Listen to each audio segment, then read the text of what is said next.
Imagine, if you will, a small panel of wood, barely the length of your arm, painted more than 500 years ago, in a city that no longer exists in quite the same way. Florence, the beating heart of the Renaissance. On that modest piece of poplar sits a woman. She has no eyebrows. Her hair is veiled in the thinnest gauze, and her hands are folded with the calm of someone who has just finished telling you a secret she will never repeat.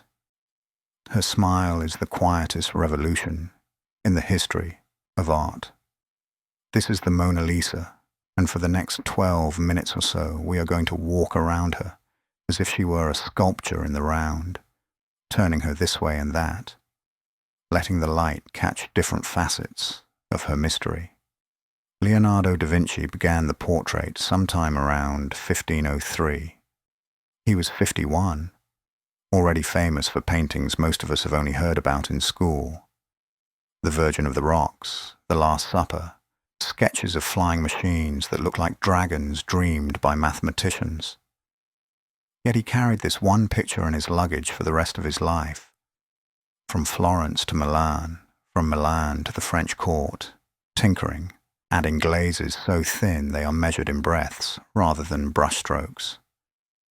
He never delivered it to the patron who probably commissioned it, Francesco del Giocondo, a silk merchant whose wife, Lisa Gherardini, is the woman we are looking at. Instead, Leonardo kept her, as if she were a diary he could not bear to close. Let us start with the face. The first thing people notice is the smile, but the second, more unsettling thing is that the smile changes depending on where you look. Stare directly at the mouth and the curve flattens. Let your gaze drift to the eyes and the corners, lift again. Leonardo discovered, before any psychologist put it into words, that we see the edges of our vision differently from the center.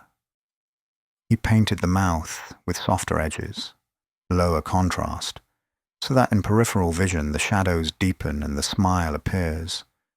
Look straight on, and the effect dissolves. It is a private joke between the painter and every single person who has ever stood in front of the picture. You think you are seeing her expression. Actually, she is seeing yours.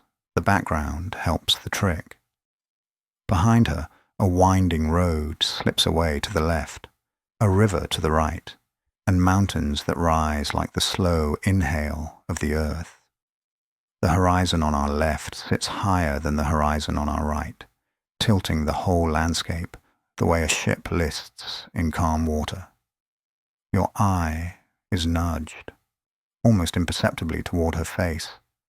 Leonardo spent years dissecting cadavers to understand how light falls across cheekbones. He spent equal time walking the Tuscan hills to understand how haze softens a distant ridge. The same man who mapped the aortic valve mapped the way moisture in the air scatters blue light. The background is not scenery. It is atmosphere made visible, a lesson in optics disguised as a view. Her hands are worth a linger. They rest one atop the other, fingers relaxed, veins just suggested beneath the skin. Leonardo painted them late in the process, after he had already finished the face, and you can feel the difference in temperature. The face is cool, northern, almost lunar. The hands are warmer, Mediterranean, alive with the pulse he had measured in the wrists of the dead. He used a technique he called sfumato, smoke without lines, blending wet paint into wet paint until boundaries vanish.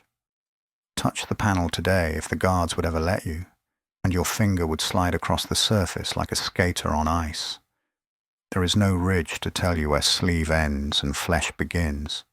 Now, the dress, dark, lustrous, pleated like the bellows of an accordion.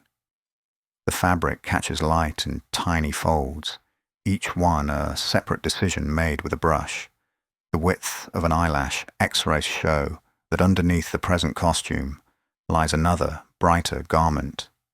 Leonardo changed his mind the way a composer rewrites a melody. The final choice is sober, almost nun-like, but the sleeves are slashed to reveal a golden chemise beneath. Decorum and desire in the same breath. Lisa Gherardini was 24, recently a mother for the third time. The painting records neither youth nor age, but the moment when both coexist. Step back, and the whole composition locks into place like a puzzle you did not know you were solving. She sits in a loggia, three-quarter view, the column bases just visible at the edges of the panel. The pose comes from ancient Roman portrait busts, but Leonardo has twisted it alive. Her body faces us, her head turns slightly left. Her eyes follow, wherever you move Vasari. The first biographer of artists said she seemed more real than reality. He was not exaggerating by much. When the painting hung in Fontainebleau, courtiers swore the chest rose and fell. Yet for all the science, there is something deliberately unfinished. The veil on her hair is a whisper of paint. The far landscape dissolves into vapor. Leonardo believed that perfection belonged to God alone. The artist's job was to chase the horizon. He left the picture in a state of becoming, the way dusk leaves the sky half lit. That is why we keep returning. A finished painting answers questions. This one asks better ones. By the time Leonardo died in 1519, in a small chateau in the Loire Valley, the Mona Lisa was already famous. King Francis I bought it from his heirs, hung it in his bathroom. Yes, the bathroom. Because even kings wanted her company while they shaved. She travelled through the palaces of France, survived the revolution hidden in a secret compartment, and in 1804 entered the Louvre, still known simply as La Joconde. Then on the morning of 21st August 1911, she vanished. A handyman named Vincenzo Perugia walked out with her under his smock, believing Italy had been robbed. For 2 years she toured the underworld of Florence in a trunk with a false bottom. When she returned, the crowds were 10 deep.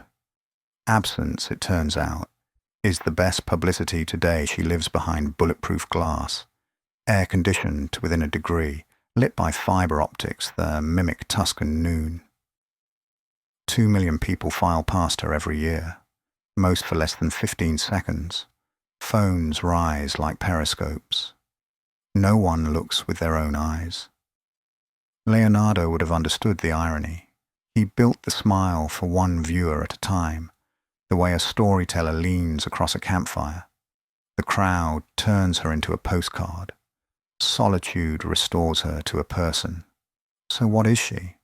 A portrait of Lisa Gherardini, certainly. A mirror of the Renaissance, yes, but also a meditation on time. The wood has warped slightly over 5 centuries. The paint has cracked in a web fine as a spider's. Conservators can stabilize the panel, but they cannot stop the slow exhale of molecules. She is aging in public, the way we all do. Only her wrinkles are measured in microns and debated in committees. Leonardo painted her at the exact moment when a woman's face still holds the memory of girlhood. Now the painting itself stands on the same threshold. The smile that once flickered with youth now carries the gravity of everything it has outlived. Stand in front of her long enough, and you begin to feel the weight of all the gazes that have rested there before yours. Kings, thieves, soldiers, lovers, children. The panel is small, but the accumulation is vast. She has become a palimpsest of human looking. That, finally, may be the deepest trick.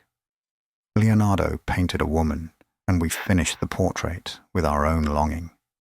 When you leave the gallery, the smile stays with you, not on your retinas, but somewhere behind them. It is the same sensation you get when you wake from a dream you cannot quite recall. Something important was said, but the words have already slipped into the river that winds away behind her left shoulder.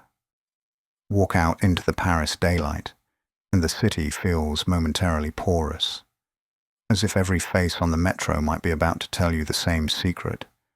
That is the Mona Lisa. Not an icon, not a masterpiece on a pedestal, but a quiet conversation that began in 1503 and has never ended. Leonardo signed very few paintings. This one, he never signed at all. He did not need to. The picture signs us,